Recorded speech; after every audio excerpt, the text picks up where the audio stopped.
It always seems like we're the center of the universe, but we're not. There's nothing special about humans. There's nothing special about the Earth. In fact, our universe may be one among many universes. If our Earth really turns out to be special, then I would say, hey, God made a mistake. So I was going along, and by some freak accident, I fell down, and the rope twisted behind my left arm and dragged me behind the boat, which would have not been too bad, except the watcher was not watching me. They were drinking beer, and I continued to be dragged behind the boat. And pretty soon, I evidently had what you would call a classic near-death experience. But I don't remember a lot of detail of 9 years old. But I remember my after-death experience in great detail. Yeah. Tell us about it. Yeah. Most people want to know what happened. I won't spend a lot of time on that. It was a martial arts accident. I got clobbered in the head really hard, and it caused me to go into convulsions, and my tongue buckled back into my airway, and I couldn't breathe. So I died. And as I took my last breath, that's when I left my body. And I remember as I'm leaving my physical body, floating up to the ceiling and glancing down one more time at the paramedics that were coming to help me, and knowing that that was me, and yet I was up above at the same time with the real me, the spiritual soul, watching all of these events unfold. And I let go. And as soon as I chose to let go, that's when I was embraced by this incredible light in this tunnel. For the first moment, I felt like I was on a balcony looking down, and I saw this vehicle with smoke coming out, and I looked real close, and that was my car. Then I stared at it, and slumped over the steering wheel was my body. I stopped and thought for a moment, how could that be my body? Then, who am I?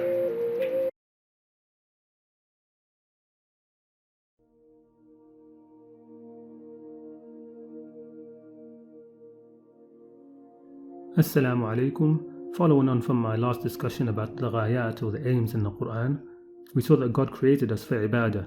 We asked why ibadah, for what reason, and we saw that He commanded us to be in ibadah to Him alone and to shun ibadah to the various taghuts in order that we may attain taqwa. We then asked why should we attain taqwa, and we saw that it's for another higher aim, which is shukr. And shukr is to use the blessings given to us as they were intended to be used, especially those blessings we were born with: hearing, sight, and the heart-mind complex.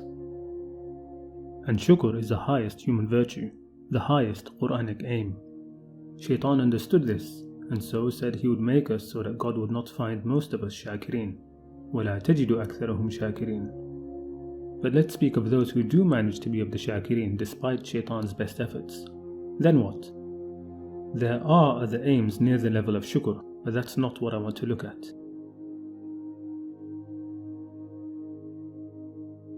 What I want to look at here is beyond all of that. What is the final purpose? Where is all this ultimately going?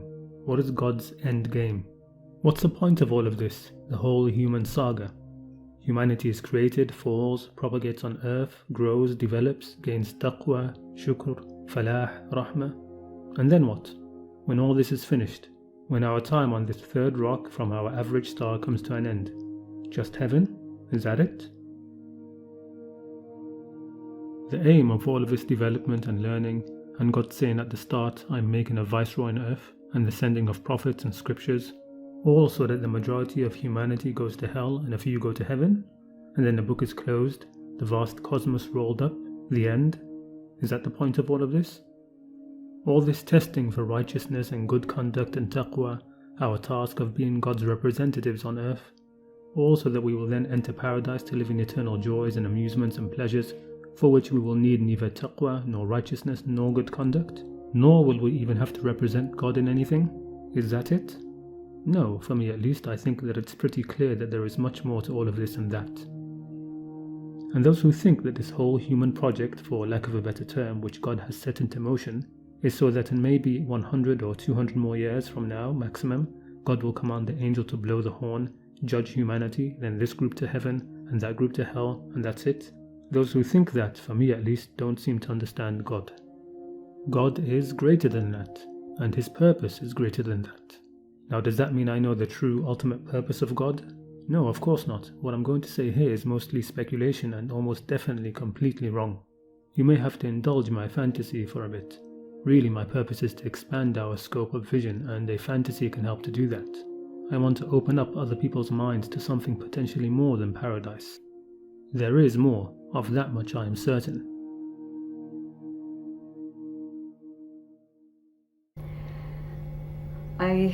I found what I was looking for in a most unusual way, in that the doctor sent me home with no medication for the pain, and they said, we don't usually see injuries like this except on the battlefield, because the skin had been ripped off the right side of my face, and I had to wrap this salt soap bandage around my adhesions, and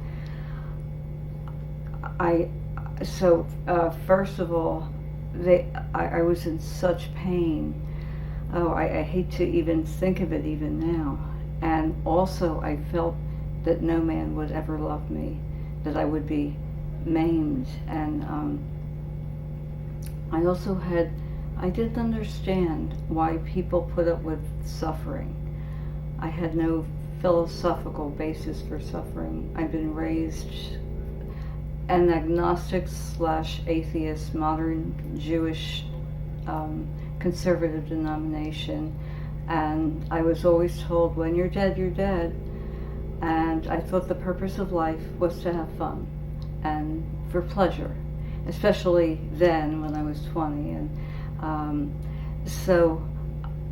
I was just unable to face this whole thing now that I was conscious. And so I threw myself down on the bed where I was temporarily staying, and becoming an agnostic in the foxhole, so to speak, I said, from the depth of my being, I said this prayer, and I begged, I said, God, if you're out there, you can have me now, because I'm finished. There was nothing for me to live for, and I just threw myself down on the bed, and with that prayer, what amazed me is that I lifted right out of my body, and I was still aware. I was me, and yet I was not that body, and all the pain was gone. All the pain was gone, and I had this this perfect, like ethereal body that didn't have an injured, smashed up head, and I felt that in some ways I was shocked, because it was so much against what I had, always believed and expected to happen. There is more of a purpose for humanity than the garden, and more of a purpose for each individual. So what I say may be just a fantasy, but if my small mind can come up with it, can imagine it, I'd venture to say our Creator God's reality and creativity is far more fantastic. Our lives on this testing ground of an earth, our task of being God's representatives for a short time, the lessons gained in life, and the virtues that the virtuous were able to cultivate and live by in this very brief yet very dense and thorough obstacle course, all of that points to what? In the end, all of that was for what? Çok sevindin mi? Çok sevindin mi sen?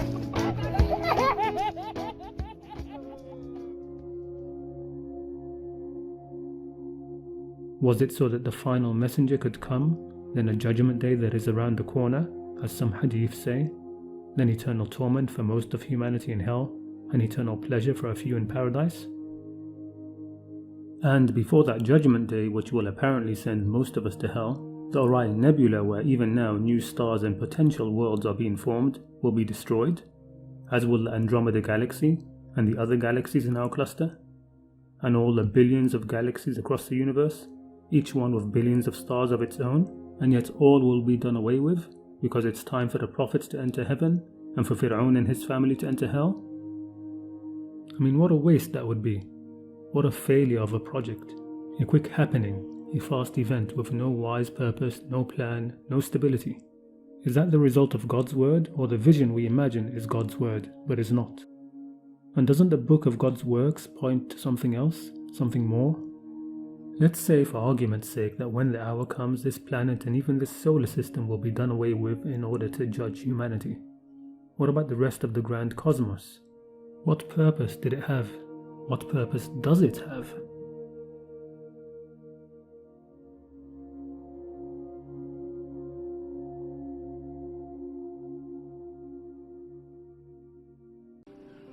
Now, there are 400 billion stars out there, just in our galaxy alone. If only one out of a million of those had planets, all right, and if just one out of a million of those had life, and if just one out of a million of those had intelligent life, there would be literally millions of civilizations out there. Well, if there wasn't, it'd be an awful waste of space.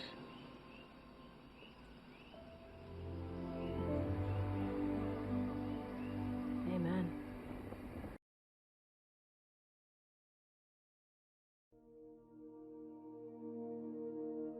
General Sherman, a giant sequoia tree, the largest single living tree in the world, a colossal giant of over 2,000 years of age and 84 meters tall, meaning 84,000 millimeters tall, a good tree grown from a single seed 4 to 5 millimeters long and 1 millimeter wide, a tree which itself can have as many as 2.5 million seeds at once.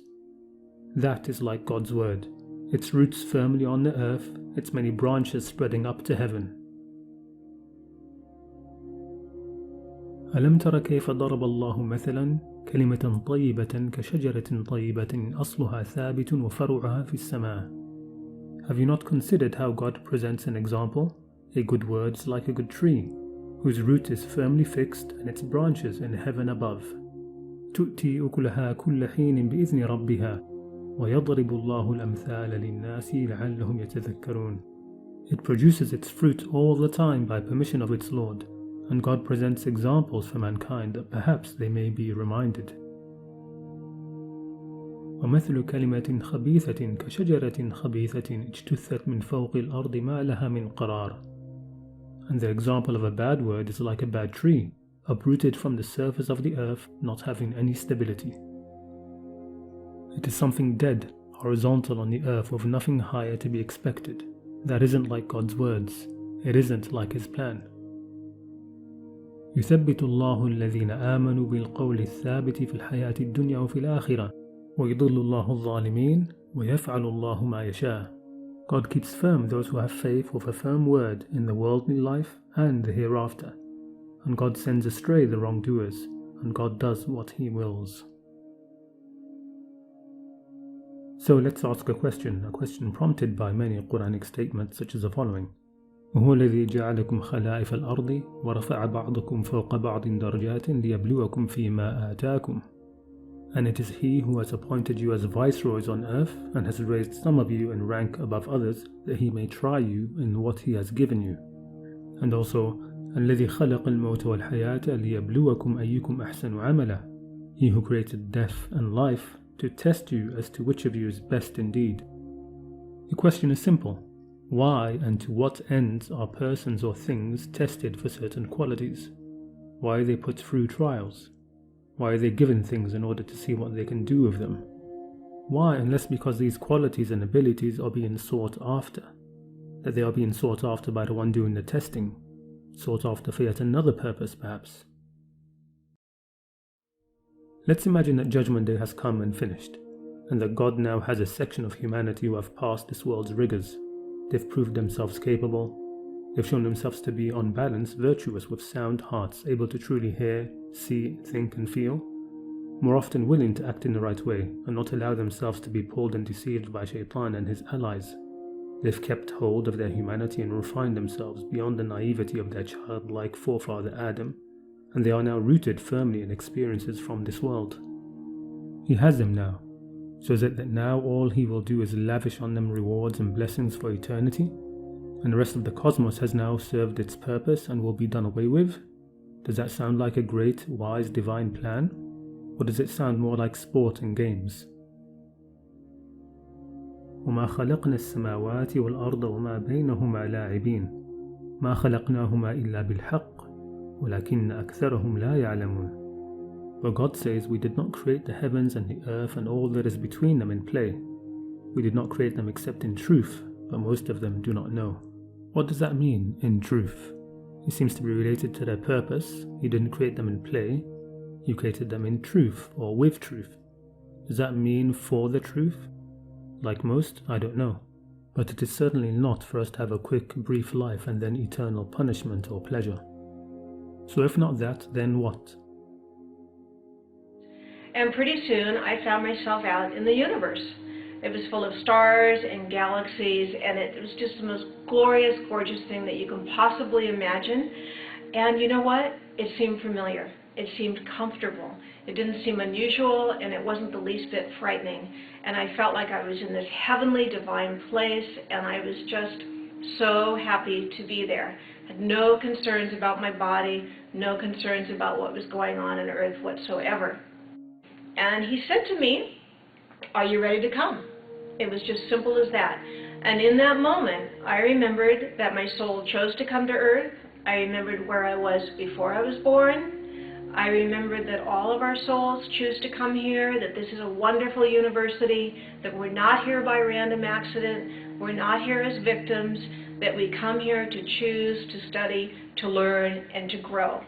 And that on some level, this is like a wonderful theater. It's like a big university, we all play our part, and when our time to go comes, we leave. And in my case, I saw that there's a divine plan for Earth. There's a reason for being here. And on some level, we are not victims at all.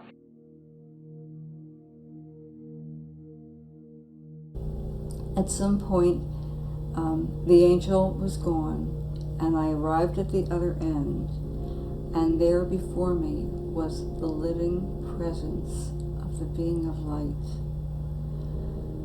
And this being was all-knowing.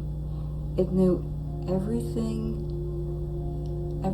that was going to happen and will happen, and the reasons behind them. And there was a perfect justice, and it also contained all things that ever were or will be. And it was loving me. It was just pouring out this unconditional love at me. And I thought, well, this isn't the guy on the top of the Sistine Chapel. I had this, image of what God would be like, but I figured this has to be God because this is beyond words and perfect in every possible sense. And it just also didn't make sense to me because the world that I had left behind, we were at war in Vietnam, and I was very angry about the war and about all the suffering that goes on this planet, and the Holocaust, which I had learned about, and we were learning more at the point in 1970. We were learning how horrible it had been. And so what happened was, in a sense, the love kept coming to me, but I just couldn't receive it at that time. And I got to ask all my big whys.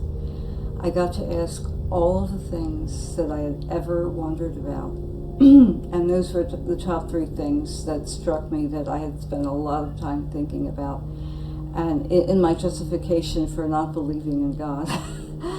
and what happened is all of my thoughts just went out telepathically.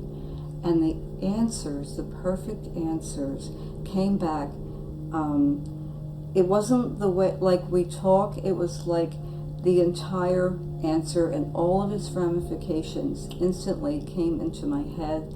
And the only thing I remember, I don't remember the details, this was specifics of the answers, but I knew that I had known these things before. And I thought, oh, of course, how could I ever have forgotten? And so what happened is, after a while, I ran out of questions because I got it. I got the whole picture, the perfect knowledge that is present in the mind of God or everywhere, and I understood it. And I no longer had a body, but using another metaphor, it was like I was like a child being cradled by a loving parent, and the being of light and I took off at the speed of thought, which is not limited by light speed and all of that, because what happened is we went around the universe, what appeared to be a universe like this one, except that there was no darkness in it. So we went from star to star, and it was from radiance to radiance, and there were no spaces in between, maybe because of the means of propulsion, the perfect, and it was like when someone wants to show you their family and they take out the pictures of their children and their grandchildren. Well, these were the galaxies and the supernovas and the comets and all of these magnificent celestial objects. It was like billions of questions were answered in just a moment. Just all of creation opened up and shimmered, and I understood. And the odd thing about it was that it wasn't like I'd learned it. It wasn't like he taught me that I already knew it. It was more like remembering, more like that. I already knew all the answers to all these billions of questions. It was just a matter of going, oh yeah, sure, right. And I understand how everything, how the universe and how the multiverse works. Everything made perfect sense.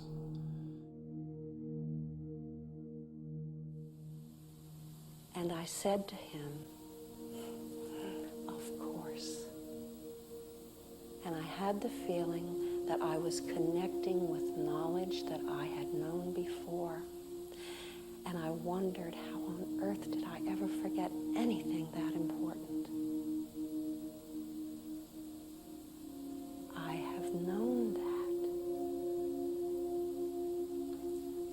And then I said, can you tell me what everything is all about? The whole world, everything. And he said, yes.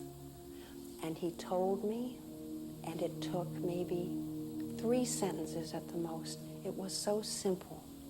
I understood that immediately. I had total comprehension of what he was saying to me. And I remember again saying to him, of course. And it was that feeling again of reconnecting with knowledge that I had once had and wondering how on earth did I forget that. And then I said to him, since I'm not going to be able to stay, there are so many people I want to take this back to. May I take this all back with me? And he said, you may take the answer to the first question back. That was the one about sin. But he said the answer to the second one, you are not going to be able to remember. But it is certainly not for us to have a quick, brief life and then eternal punishment or pleasure. So if not that, then what? The Qur'an, of course, doesn't give an explicit answer, but perhaps this is part of what we are supposed to be able to see and not be blind to be able to see that there is more, even if we don't know exactly what. I don't see heaven as the end. God's project and purpose in a human being is more than that. Getting back to that question of why test people, take an analogy from this world. Why do we in this world test people for certain things? And what do we do with the people who pass the test and have shown the qualities we want? Does the owner of a large company interview and test people just to give out prizes to those who pass? Or does he do so because he wants to put those qualities to use? Because he wants to employ those who are successful? Sure, once employed they may be given a house, a company car and a join-in bonus, but all of that just comes with the job. They are welcome gifts to get you settled, but not why you were employed. You were not tested and interviewed regarding your managerial skills or accountancy skills just so that the company would give you these welcome gifts. And welcome gifts is just how paradise is described in the Qur'an. All of it, with all its gardens, rivers, palaces, fruits, drinks and everything else in it, the whole of it is called a nuzul. لكن الذين اتقوا ربهم لهم جنات تجري من تحتها الأنهار خالدين فيها نزلا من عند الله. But those who have taqwa of their Lord, for them are gardens underneath which rivers flow, wherein they will dwell forever, a gift of welcome from God. A nuzul from God. And what is a nuzul? A nuzul is the first thing you give guests when they come to your house. إذا أنزلوا دارك, when they come to your menzil, your house. All cultures seem to have it. It could be a cup of tea, a drink of something, a piece of chocolate, but the purpose of the visit isn't for that. It is for something else entirely. The nuzul isn't why your host has invited you. It isn't the reason for the visit. That is just something God will give you within the first few minutes of your visit, a home. But you are there for something else, something which is with God. And so the verse continues, وَمَا عِنْدَ اللَّهِ خَيْرٌ لِلْأَبْرَارِ. But what is with God is even better for the righteous. Better for the righteous, the abrar, those who do good works. And here again, by the way, birr is linked with taqwa as we've mentioned in previous videos. But the point is that this more, which is with God, is better for the righteous, literally. It isn't better for the unrighteous. And what is it? What is it that is with God and is not paradise, which is better for the righteous? Would it not be something requiring righteousness? Is the soul's placement on these different levels exclusively dependent on his ability to love and forgive in this life, or is it possible to somehow learn and grow in the afterlife level? They tell us it's very much harder there. It's like becoming a weightlifter and you've got no gym. There's nothing to push against you. There's no way to learn to love and to forgive in a place where everybody's doing it anyway. So it's much harder. Being a body fosters spiritual growth because, again, it's something to push against. You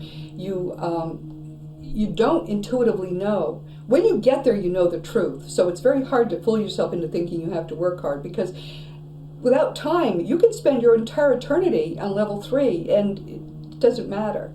Here, it matters. Here, you're trying to get ahead. It's tough. You've got these people you've got to deal with that you can't stand. You've got to learn to get beyond that and love people anyway. So it's just much easier to make the progress here, and then you realize the fruits of that progress when you graduate. So it seems to me our time here in this world is not only a testing ground but also a training ground. What God will do with us, I don't know. I can speculate, of course, so I will speculate. I can look up at the night sky, for example, and think of the billions of galaxies and potential worlds. Some may be with life, some may be developing, and think, perhaps maybe after we are done here, we will be sent out there. Perhaps we will be reborn again as something like messengers or prophets ourselves for a brief life in another world to guide others. I can ask myself, is that how God will populate and guide the cosmos? Did God place us or plant us on the first bit of earth? Are we the first seeds? Are we the first tree? Will each of us be a new Adam? Because if it really is just us on this small rock, then it does seem like an awfully big waste of space. Is humanity the seed that becomes a General Sherman? A single large sequoia can produce 2.5 million seeds at any one time. General Sherman has been around for over 2,000 years, its branches reaching ever higher. How many billions of seeds has it produced? When God said that He would make a Khalifa on the earth, could the earth, or ard, mean all earth, all soil, all ard, mean in the world of matter? Is a human project the creation of a viceroy for the matter, including not just this earth, this ground, this rock, which is free rocks from our sun, but ultimately for others as well? Will our spirits in some way be involved in seeding the rest of the cosmos? Our roots firmly planted, yet our branches in heaven above? To do that, the best starting point is likely the center of the cosmos. Is that why cosmology has seemingly come full circle to showing us that our little planet is perhaps still the center of the universe? There is a crisis in cosmology.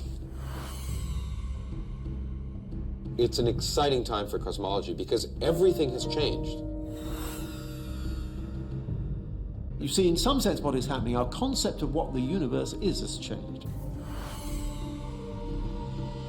The pendulum has kind of swung all the way over and kind of bent back again on the Copernican principle. Big Bang cosmology assumes that the only thing that exists is the physical world. There's nothing beyond that.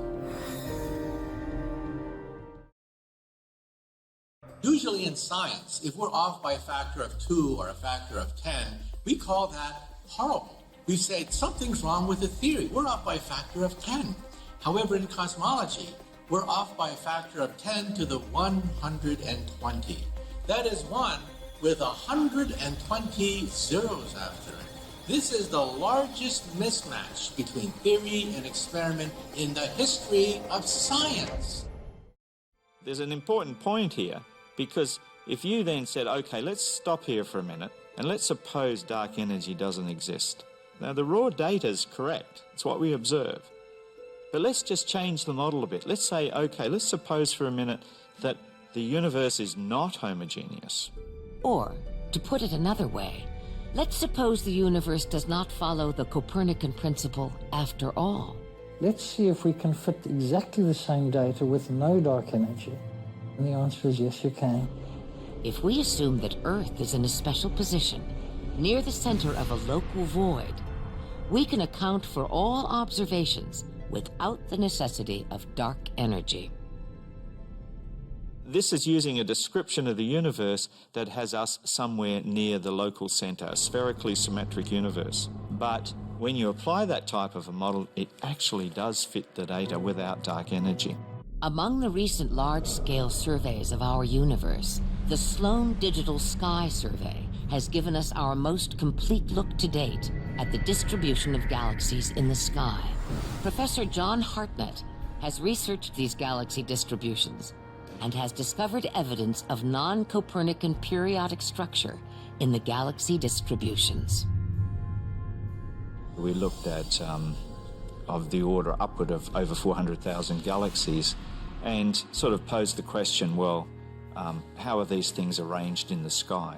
These are three-dimensional map, and had a look at whether or not there was any structure in that. To my surprise, the mathematics bore out, and there is some very unusual structure. Now, if you look at a picture of this map, when I first saw that, it looked to me like there was like concentric shells, as if the galaxies preferred to lie at some periodic spacing out from the Earth. This is sort of like saying that our galaxy is somewhere near the center of the universe, and when you look at the galaxies arrayed all around us, they're on sort of like giant shells. They prefer to lie on these concentric shells spaced out by around about 250 million light-year separation. One of the chief difficulties faced by cosmologists is that as we look out at the cosmos, our view is partially blocked by our own Milky Way galaxy. We are able to see only about a quarter of the whole sky. As we pull up from Earth, we see the two pie-shaped wedges which constitute the data of the Sloan Digital Sky Survey. Each one of these dots represents an entire galaxy, containing on average hundreds of billions of stars, giving us a visual indication of just how astonishingly vast our cosmos actually is. As we look down upon this two-dimensional slice of the sky, we notice that there is regular, periodic, concentric structure with a preferred redshift spacing or interval, or delta Z value, between each shell of approximately 0.0246, or about 250 million light years.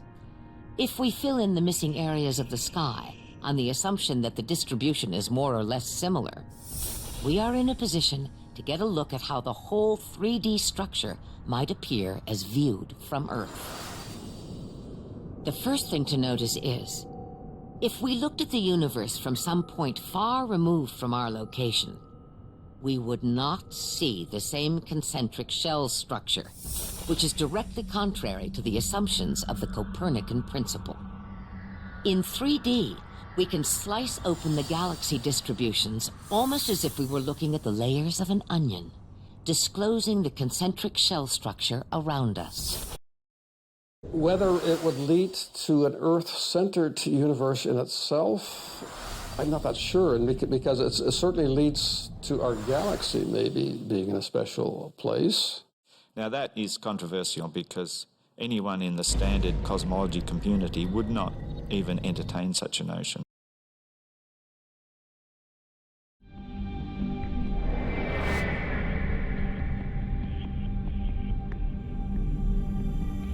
The oldest light in the universe, according to the Big Bang theory, is the cosmic microwave background, the leftover radiation from the Big Bang itself, the only source of radiation we've ever discovered that comes to us from all directions of the sky. This background radiation should be isotropic. It should define no special direction in the universe, and certainly not one related in any way to us. The colors we see here in the cosmic microwave background map are kind of like a weather map, showing hotter and colder, showing how hot the radiation is that's coming from different places. This is just radio noise from our own Milky Way galaxy. We're supposed to see the same number and types of hot and cold spots in all directions, because there is no up in the universe that's special. And that is sort of what we see, except not quite. This map here can be decomposed into what we call multipoles. You blur out all the little spots, and you still have the bigger ones remain. Like here is an area with a lot of blue. So when you smudge it, this will be one single big blue spot. Whereas when I smudge this, where there's a lot of red and yellow, it'll be one big blurry hot spot. On the very largest scales, we see a pattern of really big hot and cold spots which line up around a special axis, which has been dubbed the axis of evil. And it's quite puzzling. Why is there a special direction in space? When you look at the cosmic microwave background, it's uniform in all directions, which is what you'd expect for the universe, in fact. Another bit of evidence that there really was a Big Bang. But there have been some anomalies. There's one point about it that the radiation isn't exactly isotropic, it's almost. Because if you just look at the galaxies out there in the universe, it doesn't matter whether you look at them like this, or whether you tilt your head like this, or like that, because there is no special direction. There's no up or down in space. One of the fundamental principles of cosmology is the Copernican principle that we believe that the Earth does not occupy a special position. Yet, there is this very special direction imprinted in these baby pictures of the universe. And it's pretty clear now, since many different groups have hammered at this, that it's real, it's in there in the data. What's much less clear is what it means. The cosmic microwave background alignments do not define a center, but instead an axis, a preferred direction spanning the entire universe.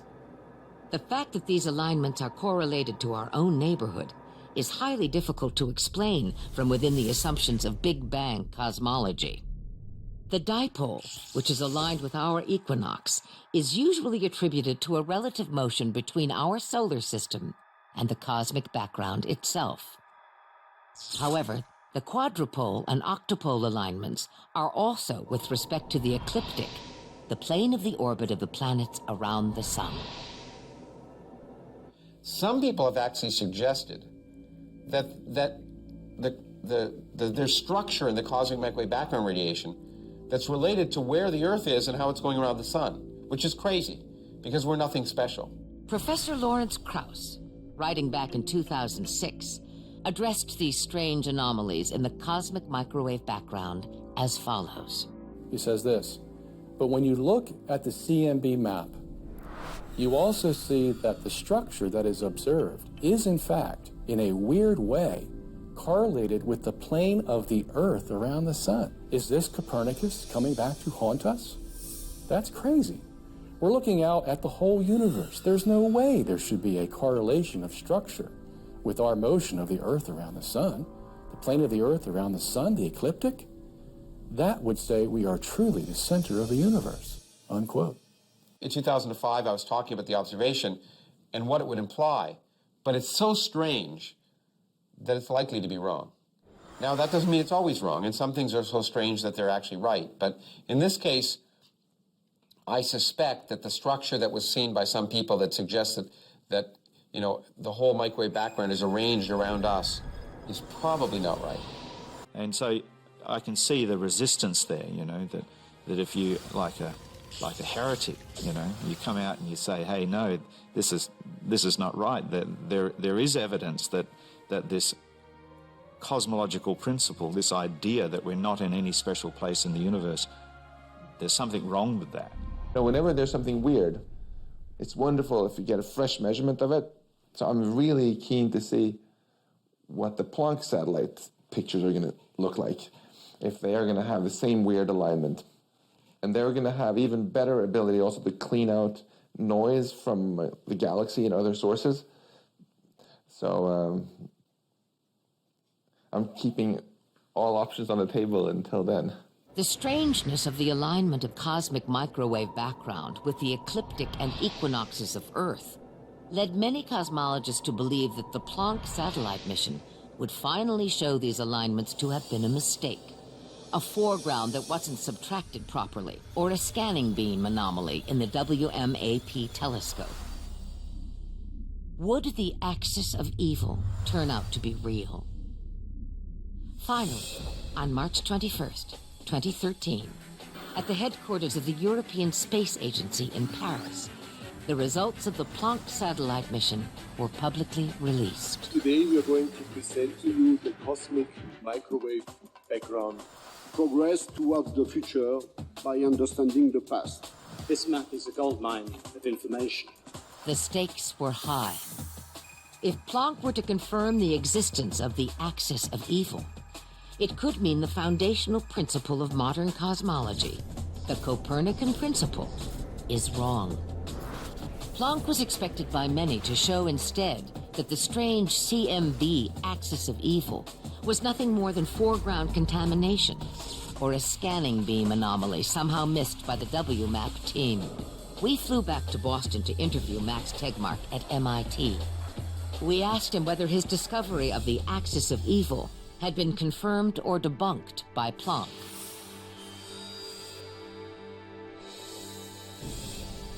It was just so exciting. I'm standing there shaving at 5 in the morning while I'm watching George Eustathio on the live feed press conference.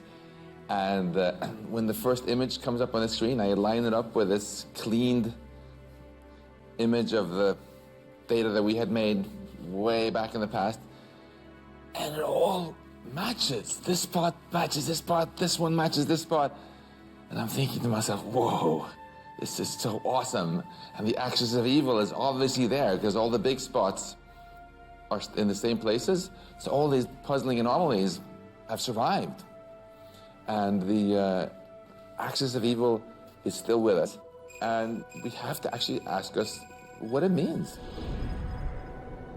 But what about the alignments with the ecliptic and equinoxes, which Lawrence Krauss had said would mean we were really the center of the universe? We asked Max Tegmark if Planck's results had convinced him that the axis of evil actually was aligned with our ecliptic and equinoxes. I have to confess that I was bothered by the fact that the axis of evil seemed linked to a special direction in our solar system, and something in my gut was telling me that this might, even though I greatly trust the people on the double map team, point to something fishy in their analysis. But I also feel very strongly that I have to actually override my gut by using my brain and by looking at data. And now we have completely independent data with better detectors, completely different people seeing the same thing. So there's just no way we can blame this on the double map team. There is, I think, a real possibility that the axis of evil and other strange things we see in the large scales of the cosmic microwave background are a hint of something really big, just the tip of an iceberg, something huge. So now we're in a position to look at the entire microwave sky. First, we introduce the multipoles. The dipole, usually attributed to a relative motion between our local system and the CMB itself. The quadrupole, the north and south ecliptic poles, and the spring and fall equinoxes. The S-shaped line represents the plane of the ecliptic, the plane of the orbit of the planets around the sun. Notice how it neatly divides warm and cold sections of the CMB map. This is our first hint that something very unusual is going on. Now we transform our Molveda projection into a sphere and rotate our universe so that the S-shaped line of the ecliptic becomes the dark line across the center of the sphere. This plane, lying between the warm and cold areas of the CMB, will become the grid along which we fly through the entire visible universe. From the point at which space first becomes transparent and structure begins to form, through the Virgo supercluster, and finally to our own Milky Way galaxy. As we enter it, amazingly, we arrive at our own local neighborhood, our sun, and finally, our home.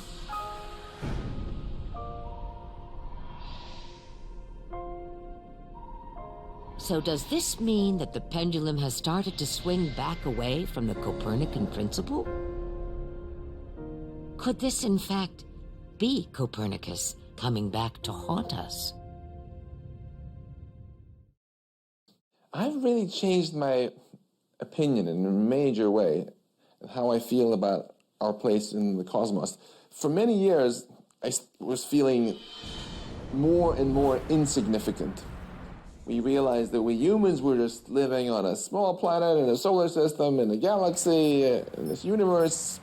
We just kept getting smaller. Then we realized we're not even made of the majority kind of substance, dark matter and dark energy. And then we realized that we're also very brief. Our 100-year lifespans, compared to the 14 billion year age of the universe. So how could we possibly be significant? But I've really completely changed my mind, and now I actually think we're very significant. We've got to get away from that Copernican principle and the notion that man means nothing. From just a meaningless molecule to a human being that's in a special location for presumably a special purpose. And therefore men are driven by their purpose, and they can see themselves in a very different light than the fact that they are simply chaotic blobs. So that according to Big Bang cosmology, the future looks very bleak.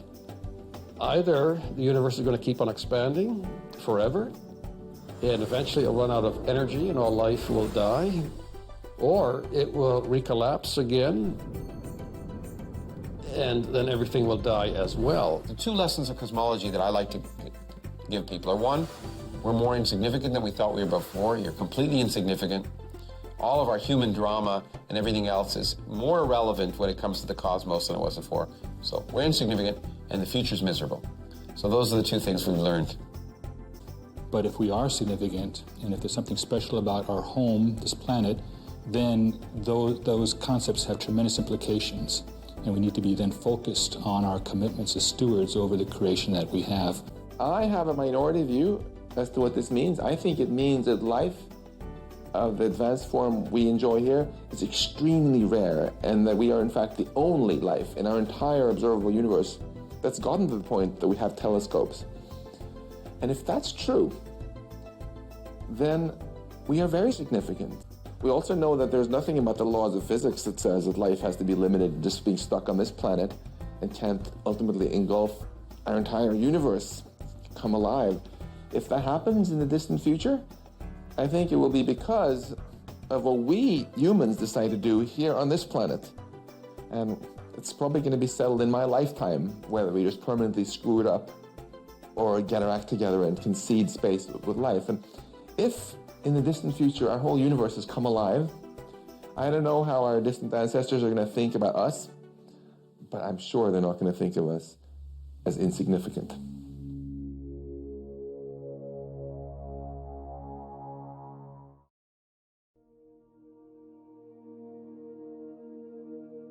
Is God growing a Khalifa from the center of the cosmos?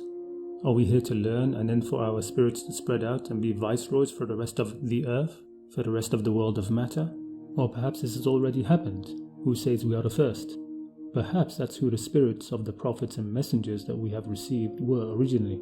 Maybe they were individuals from other planets who have had their judgment day, passed, and so they've been sent here, reborn here in our world and given prophethood and knowledge to guide us.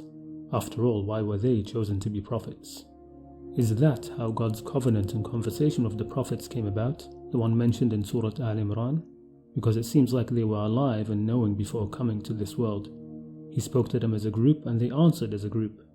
The verse says, وَإِذْ أَخَذَ اللَّهُ مِيثَاقَ النَّبِيِّينَ لَمَا آتَيْتُكُم مِّن كِتَابٍ وَحِكْمَةٍ ثُمَّ جَاءَكُمْ رَسُولٌ مُصَدِّقٌ لِمَا مَعَكُمْ لَتُؤْمِنُنَّ بِهِ وَلَتَنصُرُنَّهُ قال أأقررتم وأخذتم على ذلكم إصري قالوا أقررنا قال فاشهدوا وأنا معكم من الشاهدين.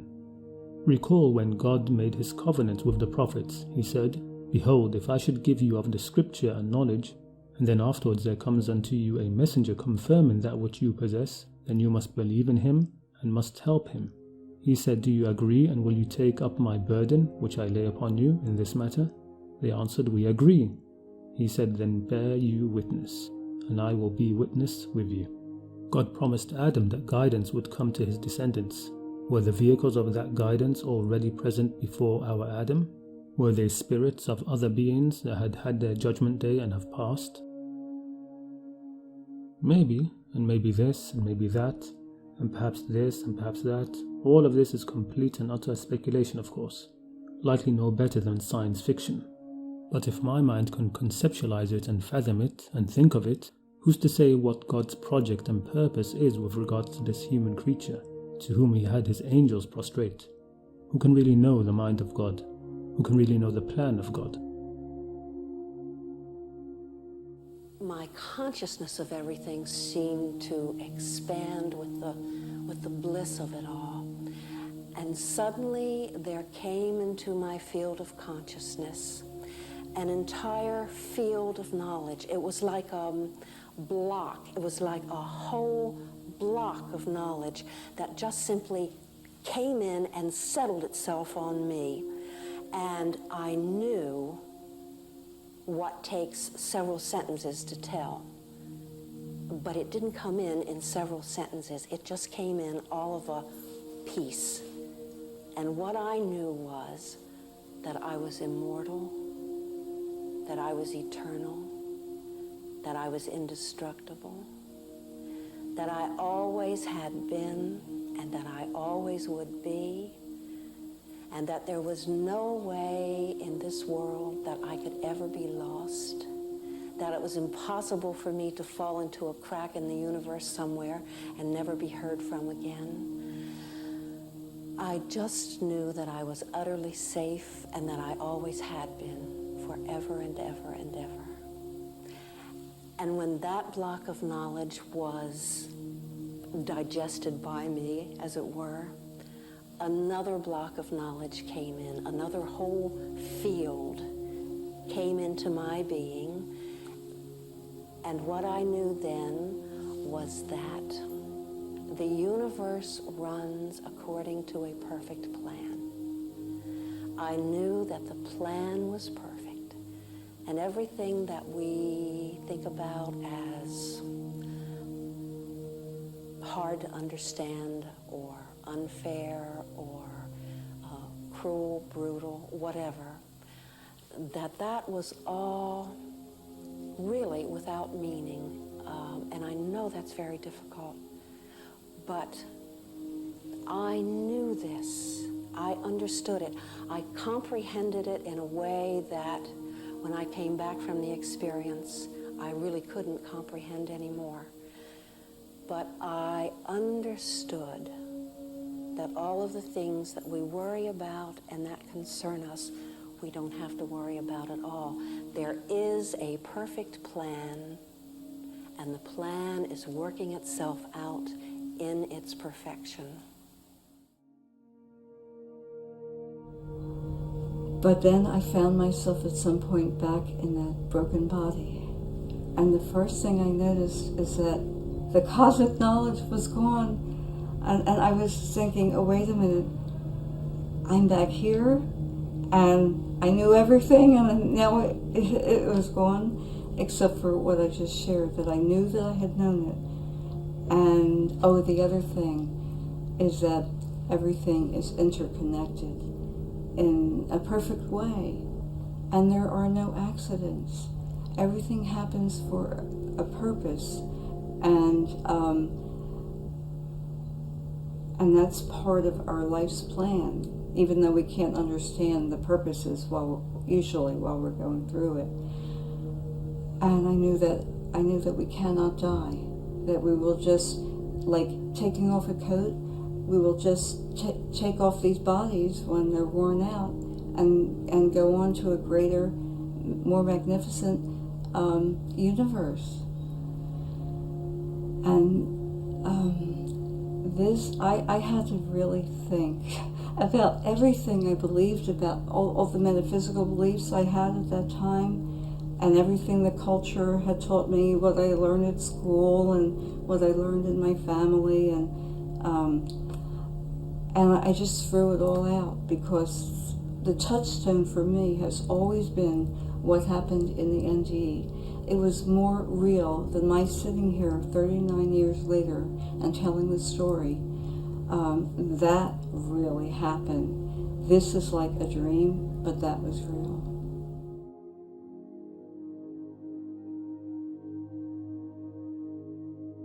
Our short lives, for all of their complications, are but a flicker in the time of the cosmos. God is more patient than the mountains and has a longer view than the life of the sun. His vision and plan is for a much longer period. We see 100 years as a long time and think in terms of decades, the 70s, the 80s, the 90s. But in God's sight, 1,000 years is like a day. And it has only been 2 days since He sent Jesus, and barely a day and a half since He revealed the Qur'an. يدبر الأمر من السماء إلى الأرض ثم يعرج إليه في يوم كان مقداره 1000 سنة مما تعدون. He arranges the matter from the heaven to the earth, then it will ascend to Him in a day, the extent of which is 1,000 years of those which you count. And in another verse, وَإِنَّ يَوْمًا عِنْدَ رَبِّكَ كَأَلْفِ سَنَةٍ مِمَّا تَعُدُّونَ. A day of your Lord is like 1,000 years of those which you count. God is patient. He isn't going to usher in the hereafter barely 2 days since sending His final messenger and our final set of training wheels. His revelations will not turn out to be failures, and neither will the human being be a failed creation, never becoming a true viceroy on earth, and most being sent to hell. God is a better creator than that. He is looking far into the distance, a view that includes the age and future of the whole cosmos. تعرج الملائكة والروح إليه في يوم كان مقداره 50,000 سنة فاصبر صبرا جميلا. The angels and spirit will ascend to Him during a day the extent of which is 50,000 years, so be patient with a gracious patience. God isn't in any hurry, and like I said previously, It took humanity 2 of God's days to definitely know and prove scientifically that objects don't fall to the ground in proportion to their mass. Wouldn't He give us another week, month, or even year, now that we are finally just starting to wake up, to figure out why we are here and to come to understand our true selves and our true purpose? Humanity is only just starting to try to leave its childhood behind, the childhood squabbles, bickering and fighting. True human civilization is barely 10 days old, and we are only now just beginning to truly explore the world as we should. And though we have all become aware of the importance of looking after this planet, global solidarity and determination across the whole human race has yet to be achieved. We still have lots of growing up to do. When God decided to make a viceroy on earth, literally make a viceroy on earth, Ja'il, do you think He did so for the viceroy's sake or for the earth's sake? Ultimately, isn't it for the earth's sake, that it may be well managed by one who is fit to be a deputy and reflection of God? Has it happened yet? No. Is it God's plan and purpose? Yes, it is. So will it ultimately come to pass? Yes, it will. Otherwise, God has failed. Up until now, what the angels objected to has turned out to be more or less true. And if the Day of Judgment comes tomorrow, that will be all that's true as regards humanity's influence on the earth. We have spread corruption on the earth and shed so much blood, both human and animal. قالوا أتجعل فيها من يفسد فيها ويسفك الدماء ونحن نسبح بحمدك ونقدس لك. They said, what, are you going to place on it someone who will do corruption on it and shed blood, while we on the other hand declare your praise and sanctity? And yet God's counter to them, if we can call it that, isn't to say that it isn't true, that it will not happen. It will happen. The angels knew enough to know that. The counter is that there is much more to it than that. More that they do not know. قَالَ إِنِّي أَعْلَمُ مَا لَا تَعْلَمُونَ. He said, I know what you do not know. And that more must also relate to the earth, just as the angel's objection was about the earth, that this creature would spread corruption on the earth, and because initially God had said He was going to make a viceroy on the earth.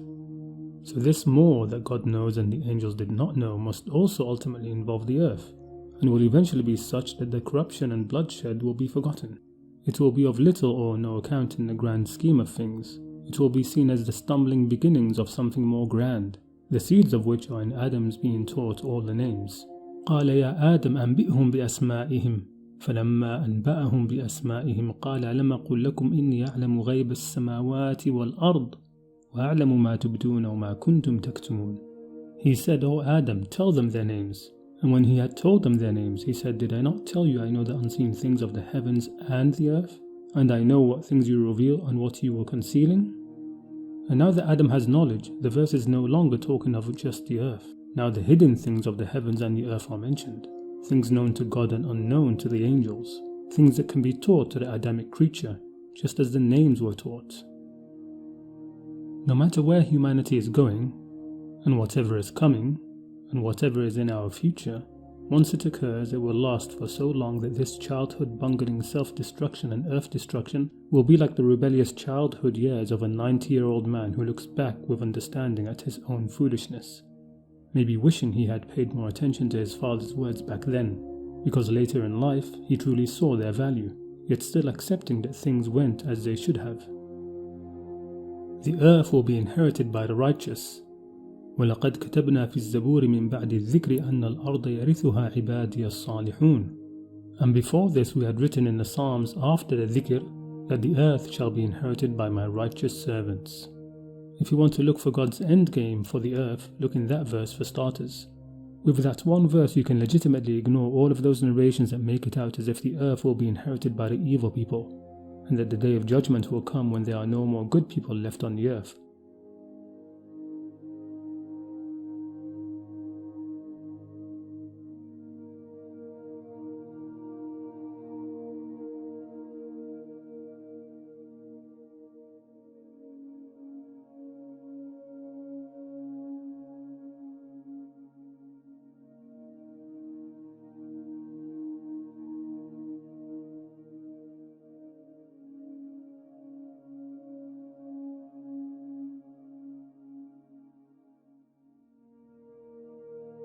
وَاللَّهُ يَعْلَمُ الْمُفْسِدَ مِنَ الْمُصْلِحِ. God knows the difference between those engaged in salah and those engaged in fasad. The angels saw the human being as a creature of fasad, yet God knows him to be a creature headed for salah, and it is the salihun who will inherit the earth and bring salah to it and perhaps beyond it. This will happen even if the mufsideen spread their fasad for a while. For truly, inna Allah la yuhibbul mufsideen. God does not love those who corrupt. But the human being can be of those whom God loves. He can be of the muhsineen, the tawabin, the mutatahhirin, the muttaqeen, the sabirin, the mutawakkilin, the muqsitin, the mutahhirin, والذين يقاتلون في سبيله صفا كأنهم بنيان مرصوص.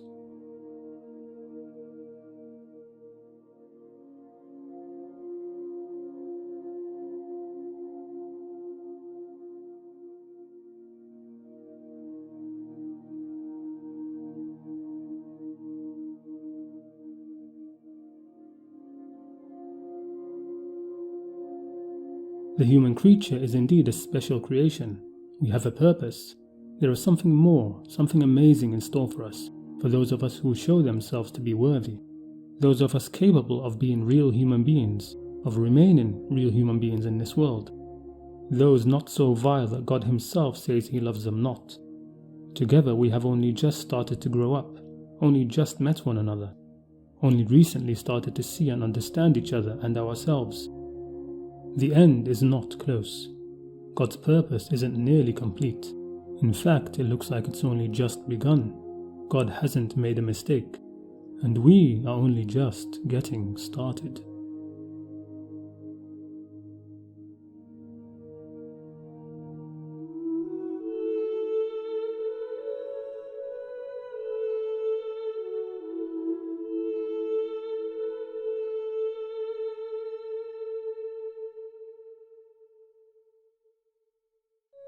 And it's no accident you're living now, no matter how hard your life may be. You are on earth, you have a purpose, and we are here to co-create heaven on earth. We are here to share and to heal each other into the light.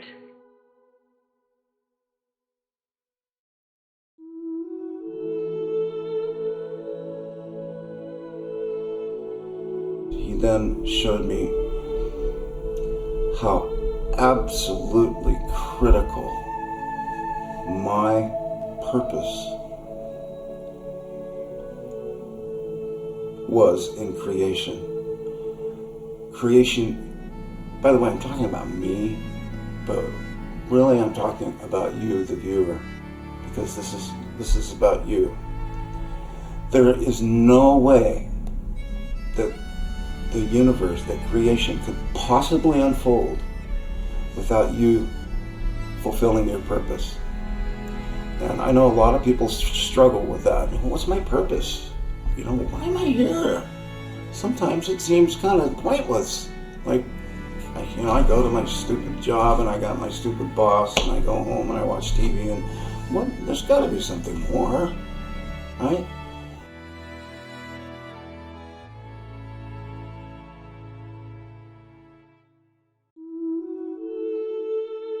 But my main purpose in sharing this with you is to tell you that there is no reason to fear death. You cannot die. The body dies, you lay down the body, your spirit goes on, you simply cannot die. And so you have so much to look forward to.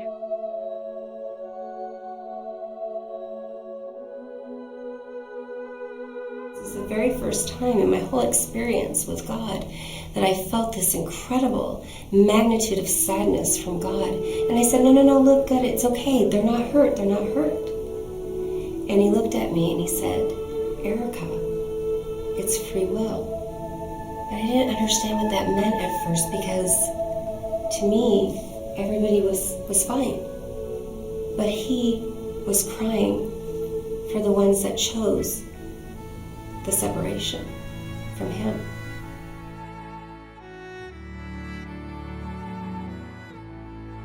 I could see I had a life purpose. I could see that all souls have a life purpose. Now, I know oftentimes that children lose parents. I lost my father when I was very little, and it may seem like there's no divine plan to that, and it's very painful when we lose a loved one. But I want to share with you that I could see there's a higher purpose to all of this, and we each can accept that perhaps in our own time.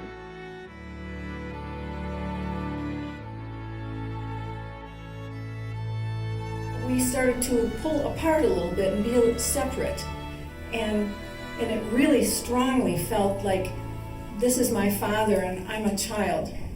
And then I was just full of questions. Every question I ever had was answered. It was asked and I received the answers to all questions I have ever had.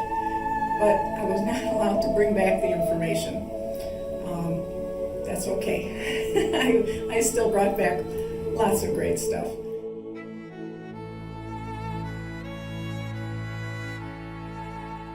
And we are all one, no matter what race, what sex, what station you are in life, we are one.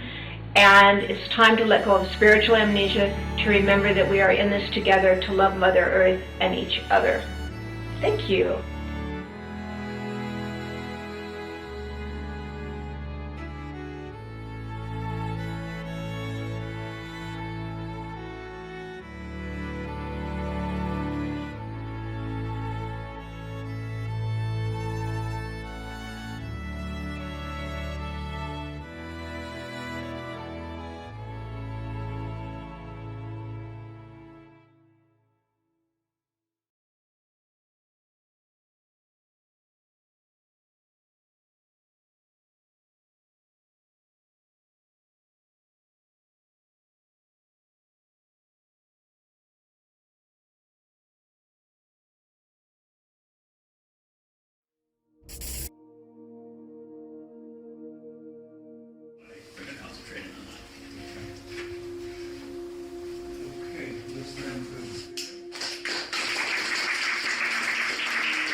From the Electric Peak Fusion Corporation in Jersey, and the title Observations in Multiple Data Sets versus Concordance.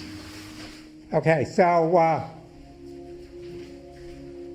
this is going to be something of a survey, as the title implies, so I'm going to have to go quite rapidly. It's not entirely a review, though, because there'll also be some new results.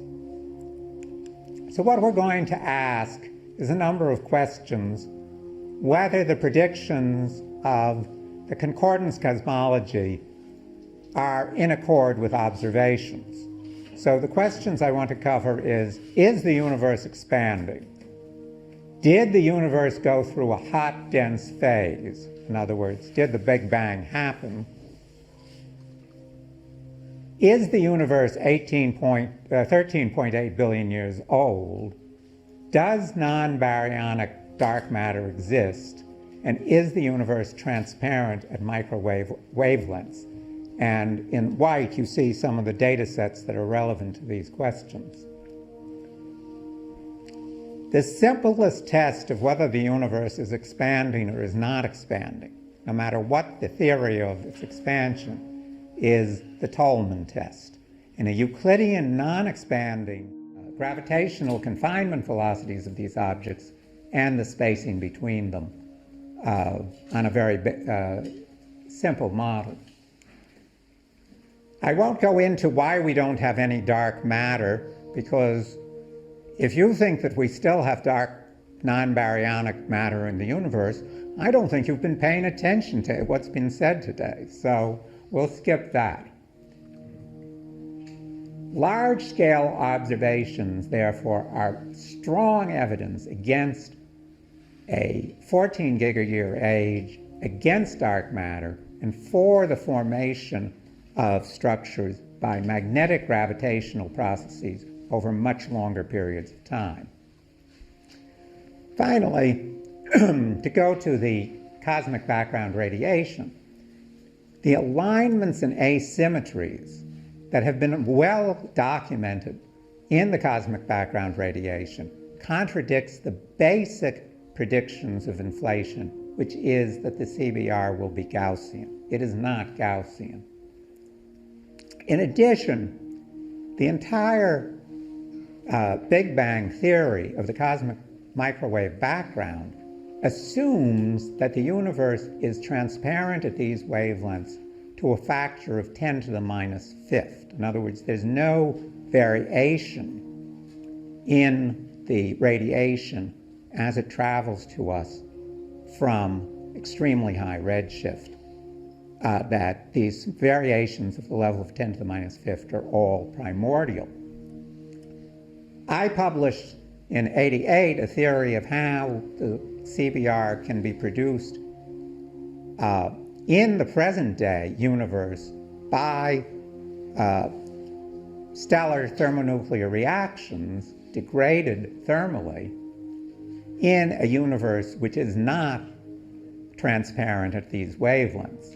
And I published both in Astrophysics and Space Science and another article in Astrophysical Journal the evidence that in the local universe is not transparent to radio waves because